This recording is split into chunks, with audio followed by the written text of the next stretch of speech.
Hi friends, welcome back to my channel. ಇವತ್ತಿನ ವಿಡಿಯೋದಲ್ಲಿ ಗರ್ಭಿಣಿಸರಿಗೆ ಇರುವಂತ ದೊಡ್ಡ ಡೌಟು. ಒಂದೊಂದು ವಿಡಿಯೋದಲ್ಲಿ ಹಾಲು ಕುಡೀರಿ ಅಂತ ಹೇಳ್ತೀರಾ, ಒಂದೊಂದು ವಿಡಿಯೋದಲ್ಲಿ ಕುಡಿಬೇಡಿ ಅಂತ ಹೇಳ್ತೀರಾ.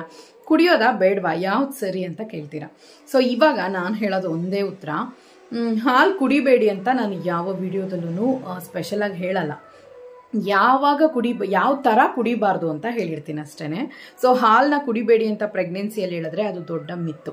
ಕುಡಿಬೇಕು, ಎಲ್ಲರೂ ಹಾಲು ಕುಡಿಬೇಕು. ಮೇಯ್ನ್ ಆಗಿ ಚೆನ್ನಾಗಿ ಕುಕ್ ಮಾಡಬೇಕು, ಚೆನ್ನಾಗಿ ಕುದಿಸ್ಬೇಕು. ಚೆನ್ನಾಗಿ ಒಂದು 2 ನಿಮಿಷ ಕುದ್ದಿದ್ದು ಆದ್ಮೇಲೆ ಅದು ಪಾಕೆಟ್ ಆದ್ರ ಆ ಪಾಕೆಟ್ ಹಾಲಾದ್ರೂ ಆಗಿರ್ಲಿ, ಇಲ್ಲ ಅಂದ್ರೆ ನೀವು ನಾರ್ಮಲ್ ಆಗಿ ಹಸುವಿನಿಂದ ಹಾಗೆ ಫ್ರೆಶ್ ಕರ್ಕೊಂಡಿರುವಂತ ಹಾಲೇ ಆಗಿರ್ಲಿ, ಚೆನ್ನಾಗಿ ಕುದ್ದು ನೀವು ಆ ಹಾಲನ್ನ ನಿಮ್ಗೆ ಯಾವ ಫ್ಲೇವರ್ ಬೇಕೋ ಅದನ್ನ ಏಲಕ್ಕಿನೋ ಇಲ್ಲ ಆರ್ಲಿಕ್ಸೋ ಇಲ್ಲ ನಾರ್ಮಲ್ ಹಾಲು ಕುಡ್ಕೋಬಹುದು. ಅರಿಶಿನ ಪುಡಿನೋ ಇಲ್ಲ ಪೆಪ್ಪರ್ ಪೌಡ್ರೋ ಹಾಕಿ ನೀವು ಕುಡಿಬಹುದು. ಬೆಲ್ಲನೋ ಇಲ್ಲ ನಾಟಿ ಸಕ್ಕರೆನೋ ಹಾಕಿ. ವೈಟ್ ಶುಗರ್ ಮಾತ್ರ ಆಡ್ ಮಾಡಬೇಡಿ. ಸೊ ಕೆಲವ್ರು ಏನ್ ಮಾಡ್ತಾರೆ ಅಂದ್ರೆ ಹಸಿ ಹಾಲನ್ನ ಏನಾದ್ರೂ ಒಂದ್ ವೇಳೆ ಹಾಲು ಒಳ್ಳೇದು ಅಂತ ಕುಡಿದ್ಬಿಟ್ರೆ ಸೊ ಅದರಲ್ಲಿ ಬಂದು ಬ್ಯಾಕ್ಟೀರಿಯಾ ಇರುತ್ತೆ ಹಸೆ ಹಾಲಲ್ಲಿ. ಸೊ ಅದು ನಮಗೆ ಹೊಟ್ಟೆಗೆ ಡೈರಿಯಾ ಕೊಡುತ್ತೆ, ಹೊಟ್ಟೆ ನೋವು ಕೊಡುತ್ತೆ, ಜೀರ್ಣಕ್ರಿಯೆಗೆ ತೊಂದರೆ ಮಾಡುತ್ತೆ. ಅದಕ್ಕೋಸ್ಕರನೇ ನಾನು ಹಾಲನ್ನು ನಿಮಗೆ ಯಾವ ತರ ಕುಡಿಬೇಕು, ಯಾವ ರೀತಿ ಕುಡಿಬಾರ್ದು ಅಂತ ಹೇಳಿರ್ತೀನಿ. ತುಂಬಾ ಜನ ಗ್ಯಾಸ್ಟ್ರಿಕ್ ಇಂದ ಹಿಂಸೆ ಅನುಭವಿಸ್ತಾ ಇರ್ತಾರೆ ಹಾಲು ಕುಡಿದ್ರೆ.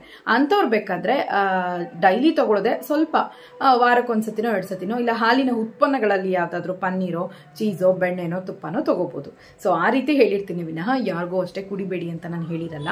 ಕುದಿಸಿ ಚೆನ್ನಾಗಿ ಕುಕ್ ಮಾಡಿ ನೀವು ತಗೋಬಹುದು, ಯಾವುದೇ ರೀತಿ ಪ್ರಾಬ್ಲಮ್ ನಿಮ್ಗಿಲ್ಲ. ಹಾಲಿನಿಂದ ವೈಟಮಿನ್ ಡಿ ನಿಮಗೆ ಎಕ್ಸ್ಟ್ರಾ ಸಿಗುತ್ತೆ, ಕ್ಯಾಲ್ಸಿಯಂ ಸಿಗುತ್ತೆ. ಸೊ ಇದರಲ್ಲಿರುವಂತಹ ಇಮ್ಯುನಿಟಿ ಬೂಸ್ಟರ್ಸ್ ಬಂದು ನಿಮಗೆ ಒಂದೊಳ್ಳೆ ಎನರ್ಜಿಯನ್ನ ಕೊಡುತ್ತೆ. ಮಗುವಿನ ಬ್ರೈನ್ ಡೆವಲಪ್ಮೆಂಟ್ಗೆ ಹೆಲ್ಪ್ ಮಾಡುತ್ತೆ, ಜೊತೆಗೆ ಸ್ಕಿನ್ ಡೆವಲಪ್ಮೆಂಟ್ಗೂ ಹೆಲ್ಪ್ ಮಾಡುತ್ತೆ. ಸ್ಕಿನ್ ಡೆವಲಪ್ಮೆಂಟ್ ಅಂದ್ರೆ ಅದು ಹೆಲ್ದಿ ಆಗಿರೋದಕ್ಕೂ ಆಗುತ್ತೆ ಅಂಡ್ ನೆಕ್ಸ್ಟ್ ಸ್ಕಿನ್ ಬಂದು ಗ್ಲೋಯಿಂಗ್ ಆಗಿರೋದಕ್ಕೂ ಆಗುತ್ತೆ. ಸೊ ಡೈಲಿ ಅಟ್ಲೀಸ್ಟ್ ಒಂದು 200 ml ಕ್ವಾಂಟಿಟಿಯಲ್ಲಾದ್ರೂ ಹಾಲನ್ನ ತಗೊಳ್ಳಿ. ಜಾಸ್ತಿ ನೀರು ಬೆರೆಸಬೇಡಿ, ಒಂದು ಅರ್ಧ ಭಾಗ ನೀರು ಬೆರೆಸಿ ಚೆನ್ನಾಗಿ ಕುದಿಸಿ ನೀವು ಕುಡಿಬಹುದು. ಓಕೆ ಫ್ರೆಂಡ್ಸ್, ಟೇಕ್ ಕೇರ್, ಬಾಯ್.